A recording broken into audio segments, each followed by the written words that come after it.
দেখুন, দেয়ালের পাথরটি যেন এক স্বর্ণের খণ্ড। এই তলোয়ার দিয়েই ধড় থেকে আলাদা করা হতো গর্দান। সামনে বেশ দূরে যে গাছগুলো দেখা যাচ্ছে, সেখানেই রয়েছে ফাঁসির ঘর, জল্লাদখানা। এটাই সেই জাদুর পাথর, যে পাথর গাঁজন প্রক্রিয়া ছাড়াই দুধকে দইয়ে পরিণত করে। এই রাজকীয় প্রাসাদটিই রাজা রানীর। এই রাস্তা ধরে আর একটু গেলেই আমি পৌঁছে যাব ঐতিহাসিক সোনার কেল্লায়।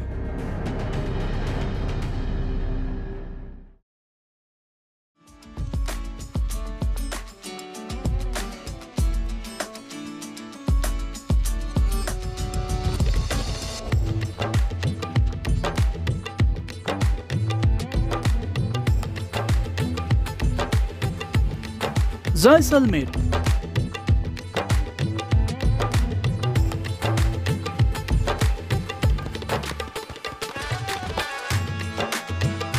হ্যাঁ দর্শক, ইতিহাস, ঐতিহ্য আর জৌলুসে ঘেরা প্রাচীন শহর জয়সলমের থেকে শুভেচ্ছা জানাচ্ছি আমি জুবায়ের আল মাহমুদ।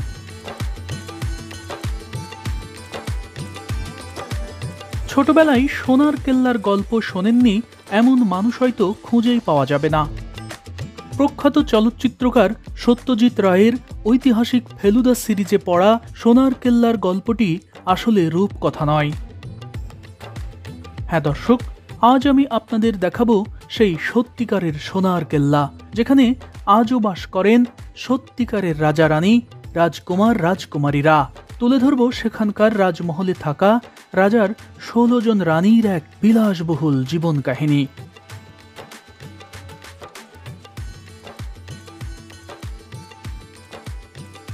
সোনার কেল্লার অবস্থান জয়সলমের রেলওয়ে স্টেশন থেকে মাত্র 1.5 কিলোমিটার দূরে, শহরের একেবারে প্রাণকেন্দ্রে। মিনিট 2 এভাবে চলার পর এই মোড়টি ঘুরে সামনে আরেকটু এগিয়ে গেলেই আপনি পৌঁছে যাবেন রূপকথার গল্পে থাকা সেই সোনার কেল্লায়।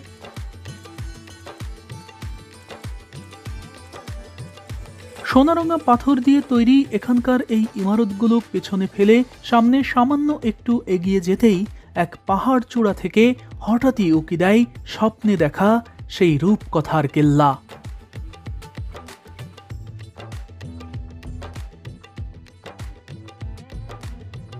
হ্যাঁ দর্শক, এটাই ঐতিহাসিক সোনার কেল্লা, যা আজও ঝলক দিচ্ছে।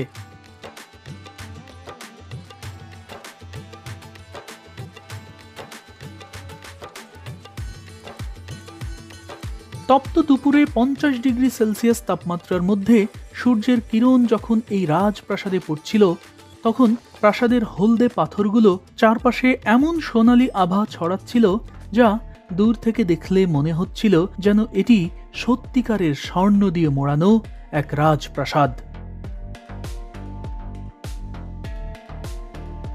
প্রাসাদটির গায়ে যখন সূর্যের আলো পড়ে, তখন তা এমনভাবে ঝলক দেয় যার পরশ আপনার হৃদয় ছুঁয়ে দিবে। সম্রাট শাহজাহানের তাজমহলের মতোই এখানকার কেল্লার রঙও পরিবর্তন হয় ক্ষণে ক্ষণে। সকালের সোনালী রোদ যখন এই প্রাসাদের গায়ে পড়ে, তখন এটি হয়ে যায় কিছুটা হলদেটে, আর তপ্ত দুপুরে ধারণ করে সত্যিকারের গোল্ডেন কালার। আর বিকেলের লালচে রোদ যখন এর গায়ে পড়ে, তখন এ এক আগুন ঝরা রূপে আভা ছড়ায় চারপাশে। আর এমন স্বর্ণের মতো রঙের কারণেই জয়সলমীরের এই কেল্লাকে বলা হয় সোনার কেল্লা।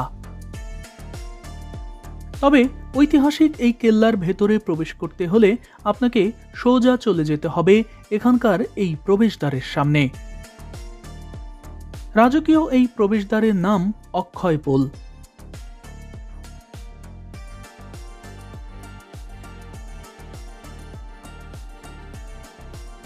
তবে ভেতরে প্রবেশ করে সামনে সামান্য একটু এগিয়ে যাওয়ার পর আপনি যখন ওপর দিকে তাকাবেন, তখন এখানকার রাজা রানীদের এই বিলাসবহুল প্রাসাদগুলোর অসাধারণ স্থাপত্যকলা দেখে রীতিমতো মুগ্ধ হয়ে যাবেন।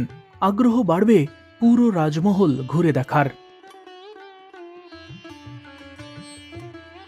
এখানকার এই সোনারঙা প্রাসাদের রং সূর্যের আলোর কারণে যে ক্ষণে ক্ষণে পরিবর্তন হয়, খুব ভালো করে লক্ষ্য করলে সেটা এখান থেকেই দেখতে পাবেন আপনি। দর্শক মণ্ডলী, আমি কিন্তু এখনো এই কেল্লার অন্দরে প্রবেশ করিনি, কিন্তু তার আগেই বাইরে থেকে এই সোনার কেল্লার যে রূপ আমি দেখলাম, তাতেই আমার মন একেবারে বিমোহিত হয়ে গেছে।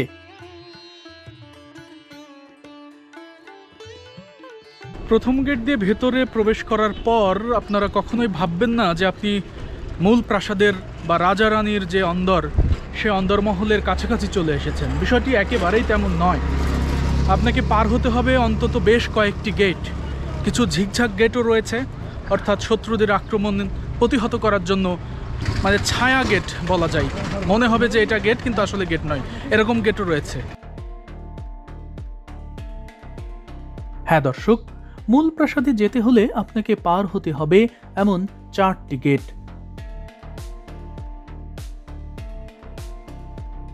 পর্দায় এখন যে বিশাল আকারের ফটকটি দেখতে পাচ্ছেন, এই গেটের নাম সুরজপোল।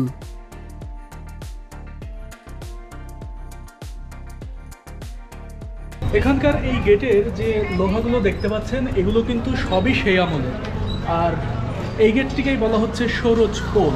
সরোজপোল এই নামটি দেওয়া হয়েছে শুধুমাত্র একটি কারণে, কারণ এটি পূর্ব দিকের গেট এবং সূরজ অর্থাৎ সূর্যের প্রথম কিরণ, সকালের প্রথম কিরণটা এই গেটের উপরেই পড়ে। এই সরোজপোলের পাশেই রয়েছে ঝিকঝাক টাইপের গেট, অর্থাৎ এই যে সরোজপোল আপনারা যেটা দেখতে পাচ্ছেন, এই সরোজপোল থেকে একেবারে সরাসরি রাস্তা দিয়ে এপাশ দিয়ে ভেতরে প্রবেশ করে আপনারা মনে করতে পারেন যে এইটা গেট, অথবা সামনেই এই পাশটাই গেট রয়েছে। কিন্তু আসলে কি তাই? দেখুন, এখানে কিন্তু কোনো গেট নেই। এই যে দেখুন, এখানে কিন্তু ওয়াল, অর্থাৎ শত্রুপক্ষরা যদি হাতি ঘোড়া নিয়ে আক্রমণ করতেও আসে, তাহলে কিন্তু এই দেয়ালে প্রতিহত হয়ে যাবে সঙ্গে সঙ্গেই। দেখুন কতটা বাঁকা করে এই গেটটি তৈরি করা হয়েছে। অর্থাৎ এই বিষয়টা শুধুমাত্র শত্রুদেরকে মোকাবেলা করার জন্যই এইভাবে তৈরি করা হয়েছে এই গেট।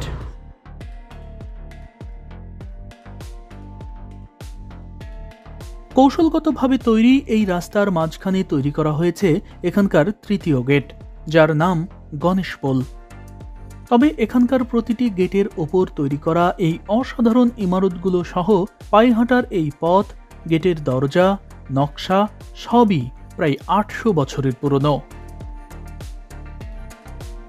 অন্যান্য ফোর্টগুলোর মতো এই ফোর্টটিও কিন্তু অনেক উঁচু, এবং উঁচু হলেও সিঁড়ি নেই, একেবারে পাথর পেড়ে দেওয়া হয়েছে, এবং এই পথই একমাত্র পথ এই ফোর্টে প্রবেশের জন্য।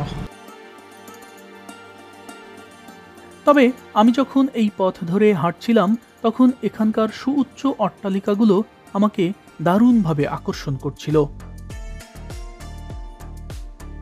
এখান থেকে সামনে কয়েক ধাপ এগিয়ে যেতেই চোখে পড়ল আরেকটি গেট। এই গেটের নাম হাওয়াপুল।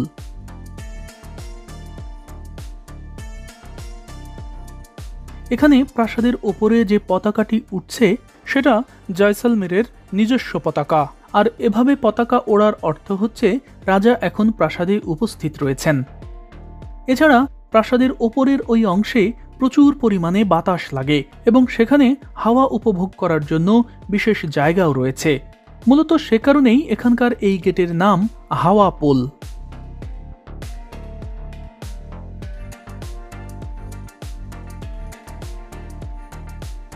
পর্দায় এখন যে অসাধারণ নকশায় মোড়ানো প্রাসাদটি দেখতে পাচ্ছেন, এটাই এখানকার ঐতিহাসিক রাজমহল, যেখানে রাজা রানীরা আজও বাস করেন। এই প্রাসাদটি এতটাই মোহনীয় নকশা দিয়ে আবৃত যে চোখ ফেরানোটাই যেন দায়। রাজমহলের পুরো দেয়াল জুড়ে লেপ্টে থাকা এই নিদারুণ কারুকাজগুলো দেখে মুগ্ধ হবেন না এমন মানুষ হয়তো খুঁজেই পাওয়া যাবে না জগতে। উইকিপিডিয়ার তথ্য বলছে এখানে সর্বমোট 99টি এমন রাজকীয় প্রাসাদ রয়েছে, যার মধ্যে 92টি কোনোটি নতুন করে, কোনোটি বা সংস্কার করা হয়েছে। দর্শক, পাথর কি স্বর্ণের মতো ঝলক দিচ্ছে? বুঝতে পারছেন তো? দেখুন, যেখানে পাথরের আদি রঙগুলো টিকে আছে সেটাই যেন স্বর্ণের মতো মনে হচ্ছে, সত্যিকারের স্বর্ণ। আর পাশের এই ডিজাইনগুলো দেখুন, একেবারে মাথা থেকে বাড়ির নিচ পর্যন্ত নানা ধরনের ডিজাইন, এবং প্রত্যেকটা ডিজাইনই রাজকীয়। এখানে যে ডিজাইনগুলো দেখতে পাচ্ছেন সবই কিন্তু পাথরের। জানালায় যে ঝাড়ুখা রয়েছে কিংবা বেলকনির ডিজাইন, ফুলের ডিজাইন, যা কিছু এখানে আছে সবই স্বর্ণরঙা পাথর দিয়ে তৈরি, এমনকি দেয়ালও পাথরের। আর এই যে দেখুন, এখানে একটি কুয়া দেখতে পেয়েছি। এই যে শিকল দেখতে পাচ্ছেন, এই শিকলের মাধ্যমেই কুয়া থেকে পানি উঠানো হতো। দাঁড়ান, এখানে পানি আছে কিনা সেটা দেখাচ্ছি। এই যে দেখুন, কুয়াটি বেশ গভীর, আজও এখানে পানি দেখা যায়। এর মধ্যে যে লম্বা পাইপটি দেখতে পাচ্ছেন, এটা মোটরের পাইপ, অর্থাৎ এখন এখান থেকে মোটর দিয়ে পানি তোলা হয়। তার মানে এই কুয়ার জল এখনো ব্যবহার করা হয়।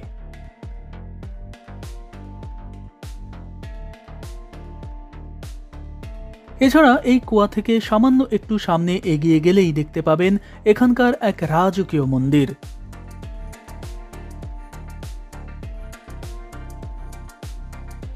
রাজমহলের মতোই এই মন্দিরটির দেয়াল জুড়েও রয়েছে নান্দনিক সব নকশা।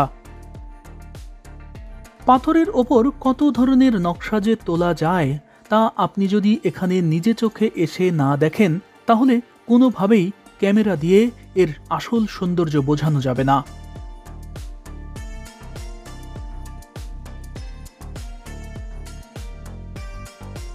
দর্শক মণ্ডলী, এখানকার রাজারা কোনো সাধারণ রাজা নয়। জয়সলমেরের রাজারা সরাসরি শ্রীকৃষ্ণের একটি বংশধারা থেকে এসেছেন। শ্রীকৃষ্ণের ১১৬তম বংশধর জয়সওয়াল সিং এখানকার প্রথম রাজা, এবং শ্রীকৃষ্ণের ১৫৯তম বংশধর বর্তমান রাজা। অর্থাৎ এখনো এখানে রাজা রানীর চল আছে, এবং শ্রীকৃষ্ণের ওই ১৫৯তম বংশধর মানে বর্তমান রাজাকে আমি স্বচক্ষে দেখেছি। একটু পর আপনাদেরকেও দেখাবো। জয়সলমেরের সিংহাসনে কে কে বসেছেন, কত বছর রাজত্ব করেছেন, কাল্পনিক ছবিসহ তার একটি তালিকা এখানকার এই কক্ষে টাঙিয়ে রাখা হয়েছে। এটা শ্রীকৃষ্ণের ফ্যামিলি ট্রি। নামের তালিকার সবার ওপরে ১ নম্বরে খেয়াল করুন, ১ নম্বরে শ্রীকৃষ্ণ, এরপর ১১৬তম বংশধর জয়সওয়াল সিং, যিনি এখানকার প্রথম রাজা, এবং ১৫৮তম, উনি মারা গেছেন। এখন ১৫৯তম বংশধর মহারাওয়াল চৈতন্য রাজ সিং, তিনি এখন এখানকার রাজা। অর্থাৎ শ্রীকৃষ্ণের ১১৬তম বংশের একটি ধারা থেকে এখানকার রাজার আমল শুরু হয়েছে।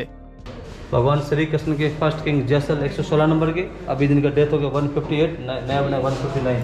ये किनका वंशधर है? भगवान श्री कृष्ण का।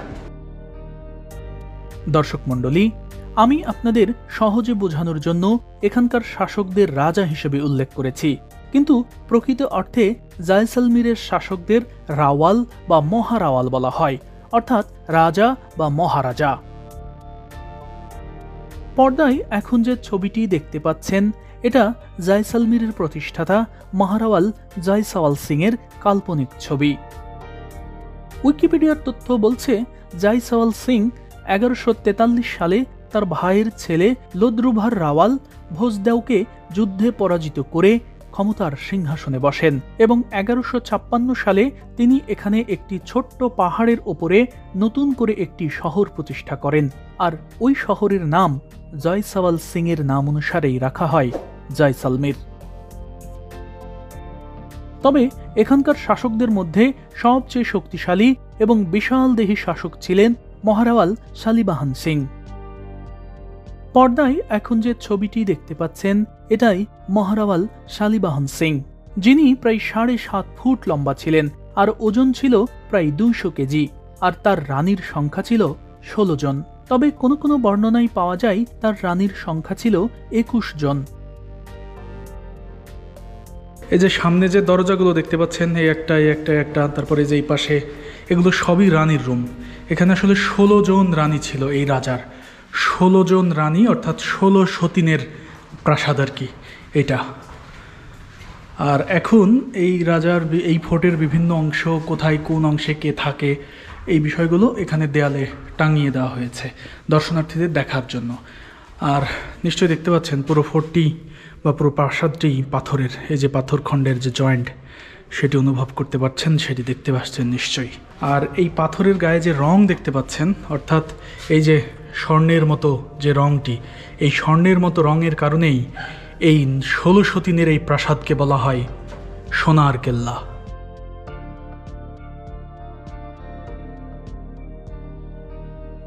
দেখুন, রোদের আলোয় পাথরগুলো হুবহু স্বর্ণের মতো মনে হচ্ছে। আগে এখানকার সবগুলো প্রাসাদের রঙই ছিল এইরকম, তাহলে এবার বুঝুন এমনি এমনি তো আর এটাকে সোনার কেল্লা বলা হয় না। হ্যাঁ দর্শক, সরু গলির মতো করে বিশেষ কায়দায় তৈরি করা প্রাসাদের এই অংশেই থাকতেন রানীরা। এখানে মাঝখানে রাস্তা আর উভয় পাশেই রানীদের জন্য আলাদা আলাদা কক্ষ রয়েছে, তবে এখানে প্রধান রানী বা মহারানী বাস করতেন না। এই যে দেখুন, এখানে কিন্তু লেখাই আছে সোনার কেল্লা, দেখেছেন? আর এই পাশটা রানীদের এই অংশটা হচ্ছে বিউটি পার্লার, অর্থাৎ এই যে এই রুমটা রানীরা এখানে সাজগোজ করতেন। লেখা আছে রূপমহল, এই যে দেখতে পাচ্ছেন এখানে লেখা আছে রূপমহল, এইটা বিউটি পার্লার। আর এই যে এইটা ফোক মিউজিক গ্যালারি, অর্থাৎ রানীদের চিত্ত বিনোদনের জায়গা, গান শোনার জায়গা, এই জায়গাটি সেটি। আর এই যে এই পাশটা জেলখানার মতো মনে হচ্ছে, কিন্তু আসলে এটি জেলখানা নয়, কিন্তু এটি যে আসলে কি সেটি বোঝারও উপায় নেই, কারণ এটি তালাবদ্ধ। তবে বোঝাই যাচ্ছে নিচে কিছু রয়েছে, নিচে রুম রয়েছে, এই যে দেখতে পাচ্ছেন এর নিচে কিন্তু রুম রয়েছে। ধারণা করা হয় যে এই গুপ্ত কক্ষটি মূলত এক্সট্রা এক্সিট পথ হতে পারে, যেখান থেকে বিপদের সময় এই রানী মহলের রানীরা তারা একযোগে পালাতে পারে, এরকম একটি পথ হতে পারে। এটি পুরোটাই ধারণা, আসলে কি সেটি আমি জানি না।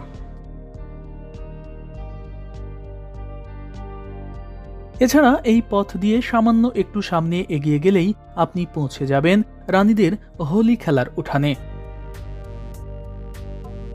দর্শক, বারান্দার মেঝের দিকে একটু খেয়াল করুন, মেঝের পাথরগুলো লোহার পিন দিয়ে আটকানো হয়েছে, দেখেছেন? আসলে শুধু এগুলোই নয়, বরং এই পুরো প্রাসাদেই যে পাথরগুলো ব্যবহার করা হয়েছে সবই এভাবেই লোহার পিনের মাধ্যমেই ইন্টারলকিং সিস্টেমে লাগানো হয়েছে। মানে এই প্রাসাদের চুন, সুরকি বা সিমেন্ট, বালি এগুলো ব্যবহার করা হয়নি। এখানে পানির এতটাই সংকট যে পানিতে সিমেন্ট ভেজানোকে এখানে বিলাসিতা মনে করা হয়। আর এই বারান্দার ওপরের দিকে যে লোহার বালাগুলো লাগানো আছে এগুলোতে সম্ভবত পর্দা লাগানো থাকতো, কারণ মুঘল কিংবা রাজপুত রাজাদের প্রাসাদেও আমি এই ধরনের লোহার বালা দেখেছি যেগুলোই পর্দা লাগানো থাকতো। ওই অভিজ্ঞতা থেকেই বলছি যে এখানেও হয়তো এগুলো পর্দা লাগানোর কাজেই ব্যবহার করা হতো। আর এই উঠানটি ব্যবহৃত হতো রানীদের হোলি খেলার জায়গা হিসেবে, অর্থাৎ রং খেলা হতো এখানে। আর এই পাশে দেখুন, এইটা কাঠের ঘোড়া। রাজকুমার রাজকুমারীদের বয়স যখন 5-6 বছর পূর্ণ হয় তখন তাদের এই কাঠের ঘোড়ার পিঠের উপরে বসিয়েই ঘোড়ায় চড়ার ট্রেনিং দেওয়া হতো। এছাড়াও সামনের এই কক্ষে রয়েছে 15 শতকের বেশ কিছু মূর্তি। এই মূর্তিগুলোর মধ্যে বাম পাশের তাকে রাখা এই মূর্তিটির দিকে খেয়াল করলেই দেখা যায় যে গোসলের পর চুল থেকে ঝরে পড়া পানি একটি গ্লাস দিয়ে সংরক্ষণ করা হচ্ছে এবং এই পানি দিয়েই পরবর্তীতে তৃষ্ণা নিবারণ করা হবে। অর্থাৎ জয়সালমীরে পানীয় জলের যে সংকট তা এখানে এভাবে তুলে ধরা হয়েছে।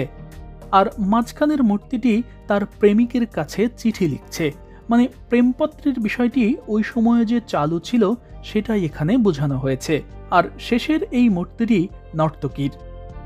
এছাড়া পাশের মূর্তিগুলোর মধ্যে বাম পাশেরটি নর্তকীর, তবে এখানে আগেকার আমলে কবুতর এবং তোতা পাখির মাধ্যমে যে খবর আদান প্রদান করা হতো সেই বিষয়টি নাচের মাধ্যমে ফুটিয়ে তোলা হয়েছে। আর মাঝখানেরটাই মা সন্তানের ভালোবাসা এবং শেষের মূর্তিটিতে রাধা কৃষ্ণের প্রেম, অর্থাৎ কৃষ্ণের বাঁশুরি বাজানো বা বাঁশি বাজানোর বিষয়টি তুলে ধরা হয়েছে। এছাড়া এই পাশের তাকে রাখা এই মূর্তিগুলোর মধ্যে বাম পাশেরটি নর্তকীর, মাঝখানেরটা হিন্দু দেবতা রাম যখন বনবাসে গিয়েছিল সেই সময়ের কাল্পনিক মুহূর্ত, এবং পরেরটা দর্পণ দর্শন অর্থাৎ হিন্দু নারীদের সিঁদুর লাগানোর প্রতিমূর্তি হিসেবে তুলে ধরা হয়েছে। এগুলো দেখার পর এই পেঁচানো সিঁড়ি বেয়ে সামনে গেলেই আপনি পৌঁছে যাবেন এখানকার রাজার দেওয়ানি আমে।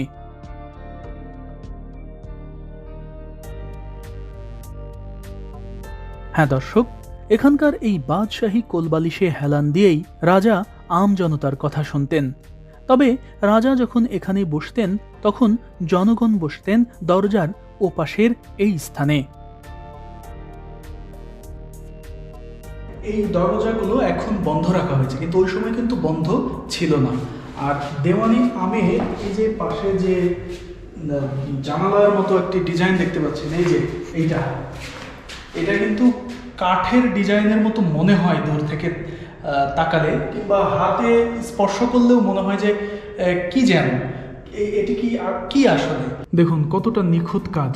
এইরকম কাজ সাধারণত মানে দেখাই যায় না বললে চলে। যে এই যে এই ছিদ্রটা করা হয়েছে, এটা ঠিক ছিদ্র না, এটা নকশা। ছিদ্র হলে তো ওই পাশে কি আছে সেটাও দেখা যেত, কিন্তু এত কাছাকাছি ছিদ্রর মতো নকশা করলেও একটার সাথে আরেকটা কিন্তু ভেঙে যায়নি, দেখেন। অথচ এটি কিন্তু পাথর এরকমভাবে পাথরের উপরে এরকম নকশা করা যে সম্ভব, এটি আসলে নিজে চোখে না দেখলে মানে ক্যামেরা দিয়ে বলে বোঝানো মুশকিল। শুধু তাই নয়, এই পাথরের বিশেষ গুণও রয়েছে।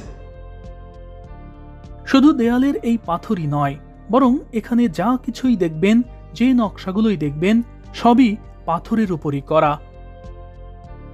প্রথম দেখাই এই নকশাগুলোকে দেখে মনে হবে এগুলো কাঠের উপর করা, কিন্তু না, এখানে যা কিছুই রয়েছে সবই পাথরের।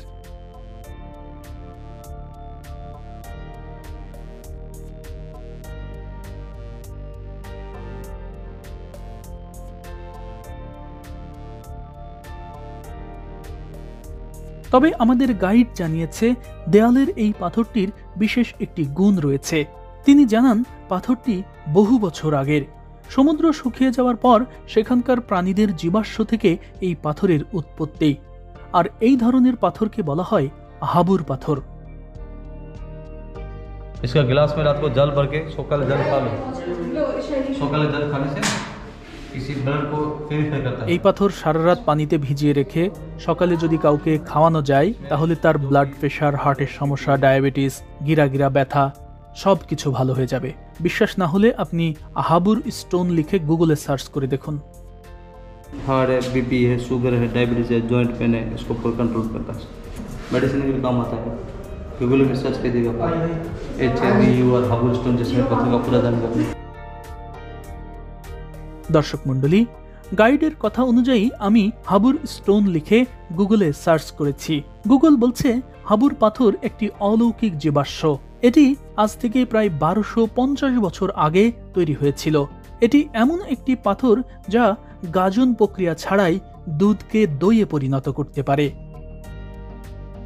এছাড়া এই জীবাশ্ম পাথরের নিচে মেঝেতে বিছিয়ে দেওয়া যে পাথরগুলো দেখতে পাচ্ছেন, এগুলোই সোনার পাথর। এটা আছে সোনার পাথর বটে। ये क्या? সোনার পাথর। সত্যজিৎ রায় তার ফেলুদা গোয়েন্দা সিরিজে যে সোনার পাথরের কথা বলেছিলেন, এগুলোই সেই সোনার পাথর, ঠিক স্বর্ণের মতোই যার রং। আগেকার সময় এই পুরো কেল্লার সবগুলো মেঝেতেই এমন সোনা রঙা পাথরই ছিল। শুধু তাই নয়, সত্যজিৎ রায়ের সোনার কেল্লা সিনেমার শুটিংও হয়েছিল এই কেল্লায়।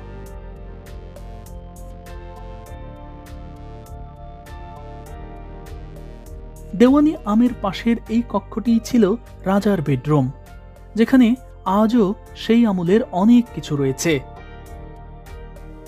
রাজার এই বেডরুমের সবচেয়ে বড় আকর্ষণ হলো টাঙিয়ে রাখা বিশাল আকারের এক পোশাক। একটু আগে যে বিশাল দেহী রাজার কথা আপনাদের জানিয়েছি, তারই পোশাক এটি। 7.5 ফুট লম্বা আর 200 কেজি ওজনের ওই রাজার পোশাক ঠিক কেমন ছিল সেটা পরে কাল্পনিক শক্তি দিয়ে তৈরি করা হয়েছে, অর্থাৎ পোশাকটি আসল নয়। তবে পোশাকের পাশে যে 6টি চেয়ার এবং 2টি টি টেবিলের মতো যে ছোট গোলাকৃতির টেবিল দেখা যাচ্ছে, এগুলো সবই রূপার তৈরি এবং সেগুলো ওই আমলের। এছাড়া এখানে রয়েছে রূপার খড়ম এবং রাজার ব্যায়াম করার লোহার দুটি দণ্ড। এই বেডরুমের বিছানাটির আকার দেখে নিশ্চয়ই অবাক হচ্ছেন, মানে মনে মনে হয়তো ভাবছেন যে রাজা লম্বাই 7.5 ফুট, তার বিছানা এত ছোট কেন? আমাদের গাইড জানিয়েছে যে ওই সময় সব রাজারাই পা মাটিতে দিয়ে ঘুমাতেন, যাতে হঠাৎ শত্রু এলে যেন দ্রুত উঠা যায়। মানে শোয়ার সময় রাজার শুধুমাত্র বডিটাই থাকতো বিছানায়, আর পা ঝুলে থাকতো। এবার বুঝুন রাজা হওয়া কত কঠিন, যেন ঘুমিয়েও শান্তি নাই। সত্যি তাই, রাজা হওয়া মোটেও 4টে খানেক কথা নয়। এছাড়াও এখানে রয়েছে রাজার ব্যবহৃত প্লেট, বাটি এবং জল খাবারের টেবিল। তবে এই প্লেটগুলো বিশেষ ম্যাটেরিয়ালস দিয়ে তৈরি। যদি রাজাকে দেওয়া কোনো খাবারে বিষ মেশানো থাকতো তাহলে এই পাত্রের রং পরিবর্তন হয়ে যেত।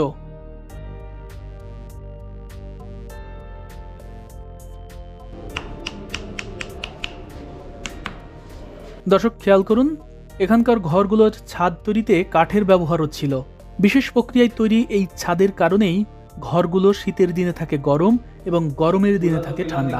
पूरे किले में छत लकड़ी का है, सर्दी में गर्म, गर्मी में ठंडा। 868 साल पुराना किला, छत लकड़ी का रहेगा।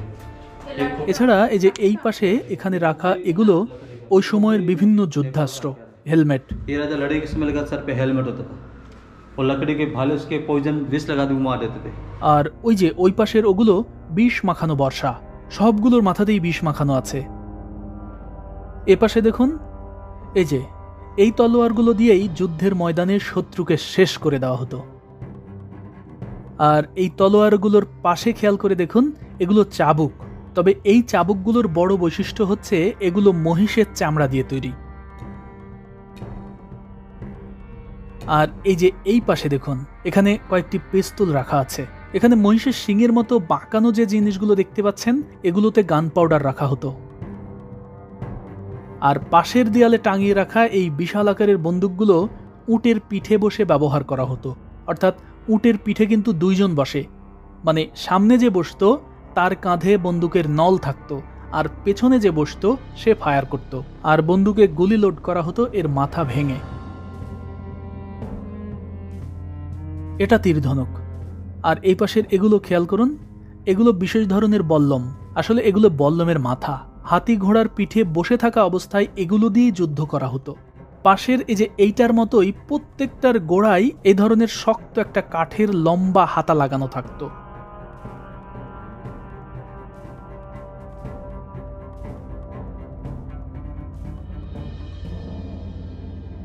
এবার এই ধনুকের দিকে খেয়াল করুন।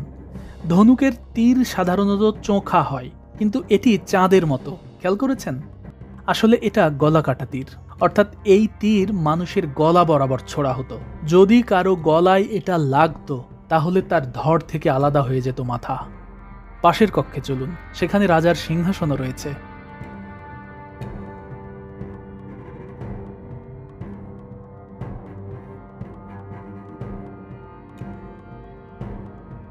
এই যে দেখুন, এটাই এখানকার রাজার সিংহাসন। এটা পুরোটাই রূপা দিয়ে তৈরি। আর সিংহাসনের মাথায় ছাতার মতো যেটি দেখতে পাচ্ছেন, সেটার দণ্ডটি অরিজিনাল স্বর্ণের এবং কাপড়টি রেশমের। এই যে এই পাশে দেখুন, এভাবেই রাজা সিংহাসনে বসতেন। দর্শক মণ্ডলী, পর্দায় এখন যে বেলকনিটি দেখতে পাচ্ছেন, এখান থেকেই রাজার যে কোনো সিদ্ধান্ত ঘোষণা করা হতো। অর্থাৎ এটি অ্যানাউন্সমেন্ট বেলকনি, যেখান থেকে ড্রাম বাজিয়ে রাজার আদেশ জানিয়ে দেওয়া হতো। পর্দায় এখন যে বাংলো আকৃতির রাজকীয় জায়গাটি দেখতে পাচ্ছেন, এখানে বসেই এখানকার মহারানী বা প্রধান রানী হাওয়া উপভোগ করতেন। কোনো কোনো বর্ণনায় পাওয়া যায় এখানে বসেই রাজা রানী বিকেল কাটাতো।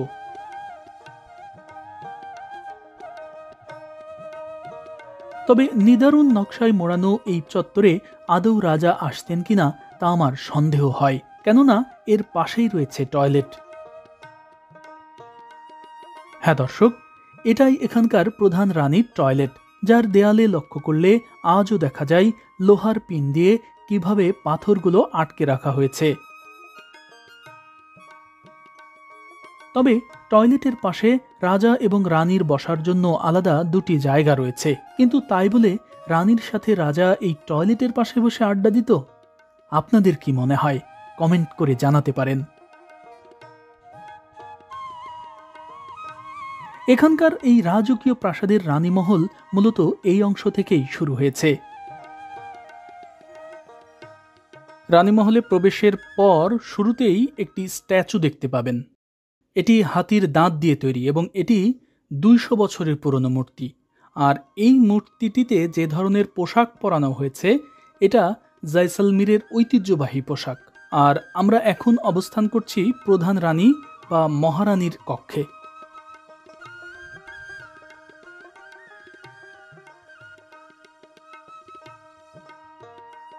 এছাড়া মহারানী তার পাশের কক্ষে অর্থাৎ এই কক্ষে দাসীদের সাথে বিভিন্ন খেলাধুলা করতেন, অবসর কাটাতেন। আর বাইরে থেকে আসা ঠান্ডা হাওয়া যদি উপভোগ করতে চাইতো তার মন, তাহলে তিনি এই জানালার ধারে বসে তা উপভোগ করতেন। এই জানালা দিয়ে আজ অবধি প্রচুর বাতাস আসে। জয়সলমীরের 51 ডিগ্রি তাপমাত্রার বিপরীতে মহারানীর এই কক্ষটি সব সময় থাকত একেবারে আরামদায়ক, শীতল। এটা হচ্ছে রানীদের টাইম পাসের জায়গা, অর্থাৎ খেলাধুলার জায়গা। আমরা যে লুডো খেলা বলি বা এই ধরনের যে খেলাগুলো রয়েছে সেগুলো খেলার জায়গা। রানী এখানে বসে খেলতেন। আর এই যে এই পাশটা খোলা রাখা হয়েছে যাতে এখান থেকে পুরো শহর দেখা যাচ্ছে। আবার শহর থেকে এটি যেহেতু পাহাড়ের উপরে, ঠান্ডা বাতাসও আসছে, অসাধারণ একটি জায়গা।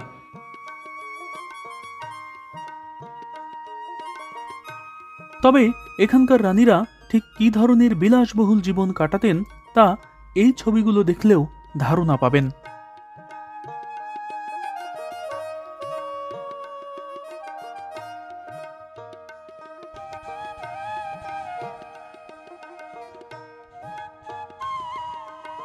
এছাড়া রানী মহলের আদি রূপের আদলে এখানে কিছু অতিথিশালাও তৈরি হয়েছে। সেগুলো দেখলেও ধারণা পাবেন সোনার কেল্লার অন্দর আগেকার সময় ঠিক কেমন ছিল।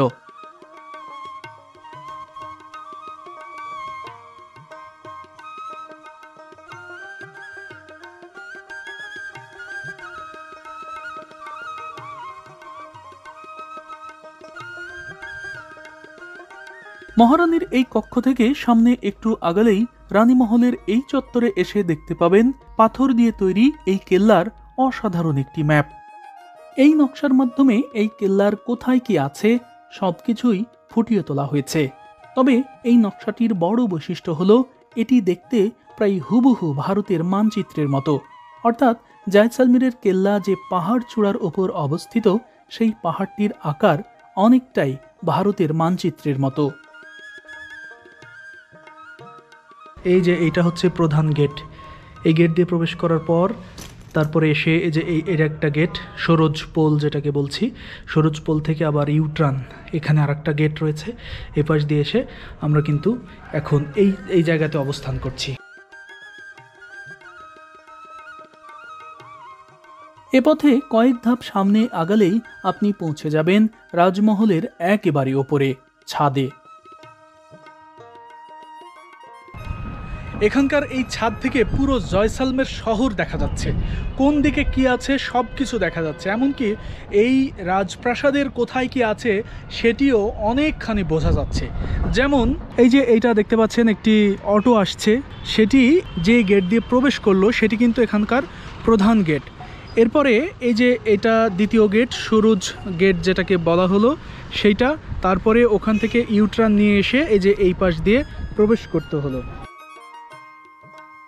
আর আরেকটি জিনিস লক্ষ্য করুন, প্রাচীরের ওপরে একটু খেয়াল করে দেখুন, প্রচুর সংখ্যক ছোট ছোট পাথর রাখা আছে সেখানে, দেখেছেন? এই পাথরগুলো এভাবে গোটা ফোর্ট জুড়েই রাখা হয়েছে প্রাচীরের ওপর। কোনো শত্রু যদি দুর্গ আক্রমণ করার চেষ্টা করত তাহলে ওই শত্রু বরাবর এই পাথরগুলো উঁচু থেকে নিক্ষেপ করা হতো, ছুঁড়ে মারা হতো। আর এই পাশটা খেয়াল করুন, দেখুন পুরো জয়সলমের শহর দেখা যাচ্ছে। তবে এই শহর যখন প্রতিষ্ঠিত হয়েছিল তখন মানুষের বাড়িঘরগুলো ছিল শুধুমাত্র দুর্গের ভেতরে। আজও কিন্তু এই দুর্গের ভেতরে সাধারণ মানুষ বসবাস করে। আমি যে অংশে দাঁড়িয়ে রয়েছি এটা রাজমহল, আর বাকিগুলো মানে এখন যেগুলো দেখতে পাচ্ছেন সবই মানুষের বাড়ি। এছাড়া দূরে যেটা দেখতে পাচ্ছেন, ক্যামেরায় খুব ভালো দেখা যাচ্ছে না, ওখানেই ছিল ফাঁসির ঘর। অর্থাৎ এই রাজা যাদের ফাঁসির আদেশ দিতেন তাদের ফাঁসি ওখানেই কার্যকর করা হতো। এছাড়া এখানে আলাদা স্থানেই একটি কামান পয়েন্টও রয়েছে। পাথরের গায়ে এই যে গর্তগুলো দেখতে পাচ্ছেন, এসব জায়গায় পা দিয়েই উপরে উঠতে হয়। কোনো শত্রু যদি এ পথে না জেনে একসাথে অনেকজন হুড়োহুড়ি করে প্রবেশ করতে চায়, তাহলে তার পা নিশ্চিতভাবেই পিছলে যাবে এবং মারাত্মকভাবে আহত হবে। এই পথ সেভাবেই তৈরি করা হয়েছে। আর সোনা, চাঁদি, পিতল সহ পঞ্চধাতু দিয়ে তৈরি এই বিশাল আকৃতির কামানটি এখানে রাখা হয়েছে শুধুমাত্র দর্শনার্থীদের দেখার জন্য।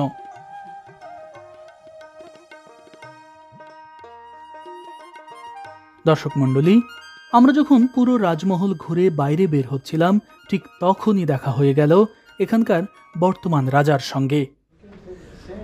ওখানে তোমাদের সঙ্গে যার দেখা হলো, উনি কিন্তু এখানকার প্রেজেন্ট রাজা। এই ছবির সঙ্গে মিলিয়ে দেখো, এদিকে আসবেন উনি।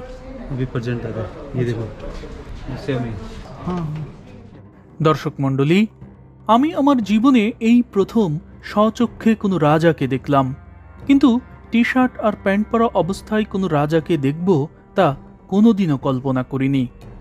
অন্য সবার মতোই আমিও কল্পনা করতাম যে রাজারা সব সময় রাজার পোশাকই পরেন আর সঙ্গে থাকে পেয়াদা বা দাস দাসীর দল, কিন্তু এতটা সাদামাটা জীবন কাটানো কোনো রাজাকে দেখব তা সত্যি সত্যিই কোনোদিনও কল্পনা করিনি।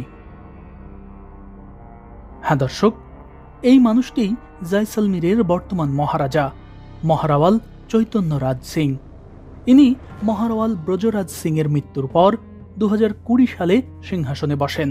ইনি শ্রীকৃষ্ণের 159তম বংশধর। মহারাওয়াল চৈতন্যরাজ সিং এখানে দুজন বিদেশি স্থপতির সঙ্গে কথা বলছেন তার এই রাজমহল সংস্কার করার বিষয়ে।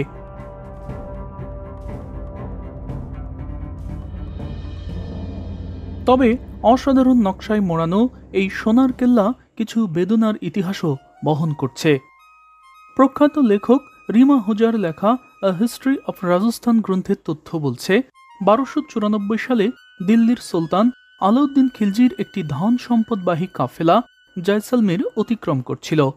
ঠিক এ সময় এখানকার রাওয়াল জৈত সিং এর বাহিনী খিলজির ওই কাফেলার ওপর আক্রমণ করে।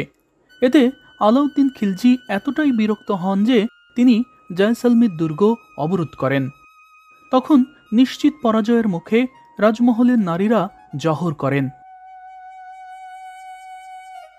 ওই যুদ্ধে এখানকার রাওয়াল জৈত সিং মারা যান, যদিও পরবর্তীতে দুর্গটি এখানকার রাজাদেরই পুনর্নিয়ন্ত্রণে আসে।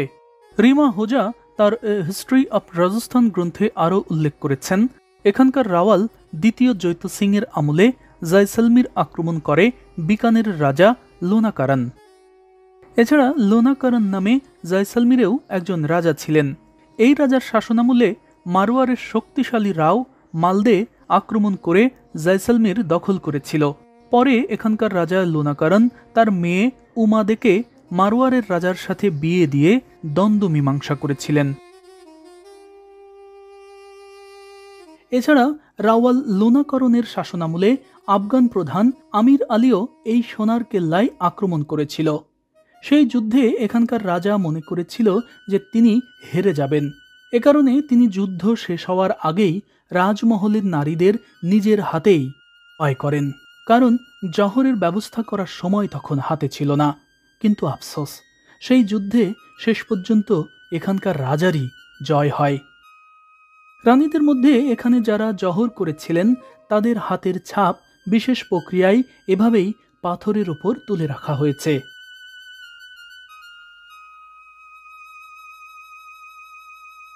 এছাড়া মুঘল সম্রাট হুমায়ুনও একবার এখানে আক্রমণ করেছিল। তবে সম্রাট আকবরের সময় এখানকার রাজা আকবরকে তার মেয়েকে বিয়ে করার প্রস্তাব দিয়েছিলেন। 1762 সাল পর্যন্ত এই দুর্গ মুঘলদের নিয়ন্ত্রণে ছিল।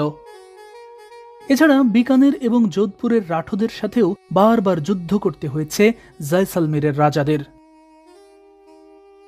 তবে ইংরেজ আমলে 1818 সালের 12 ডিসেম্বর ইস্ট ইন্ডিয়া কোম্পানির সাথে এখানকার মহারাওয়াল মুলরাজ সিং একটি চুক্তি স্বাক্ষর করেন, আর এর মধ্য দিয়েই জয়সলমীর শাসন করতে শুরু করে ইংরেজদের পুতুল শাসকরা। স্থলপথে আরব এবং মধ্য এশিয়ার দেশগুলোর সাথে সরাসরি আন্তর্জাতিক বাণিজ্য রুট হিসেবে ঐতিহাসিকভাবেই খুবই গুরুত্বপূর্ণ এলাকা ছিল এই জয়সলমের। তখন এই অঞ্চলটির অর্থনীতি ব্যাপক শক্তিশালী ছিল, কিন্তু ধর্মের ভিত্তিতে দেশভাগের পর প্রাচীন এই বাণিজ্য রুটটি চিরতরে বন্ধ হয়ে যায়। বাণিজ্যের এই নাটকীয় পতনের কারণে চরমভাবে দারিদ্র্যের কষাঘাতে জর্জরিত হয়ে যায় এক সময়ের ইন্টারন্যাশনাল বিজনেসের প্রধান রুট হিসেবে পরিচিত এই জয়সলমীর। একদিকে বাণিজ্য বন্ধ, অন্যদিকে প্রচণ্ড খরা। এমন পরিস্থিতিতে 19 শতকে মহারাওয়াল শালিবাহন সিং এর শাসনামলে এখানে দুর্ভিক্ষ হয়। ওই দুর্ভিক্ষে অঞ্চলটির পশু সম্পদ সহ শেষ সম্বল হিসেবে যার যা কিছুই ছিল সবই শেষ হয়ে যায়। বড়লোকেরা হঠাৎ গরিব হয়ে গেলে যা যা ঘটে, এখানকার মানুষদের সাথেও যেন একের পর এক তাই ঘটে চলছিল।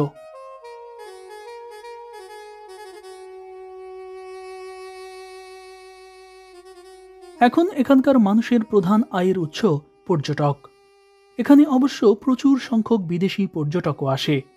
আপনি যখনই এখানে আসবেন তখনই দেখতে পাবেন দেশ বিদেশের হাজার হাজার মানুষ, যারা নতুন করে সমৃদ্ধ জয়সলমীরের ক্ষয়ে যাওয়া অজানা অধ্যায়কে জানতে ছুটে আসে এই সোনার কেল্লায়।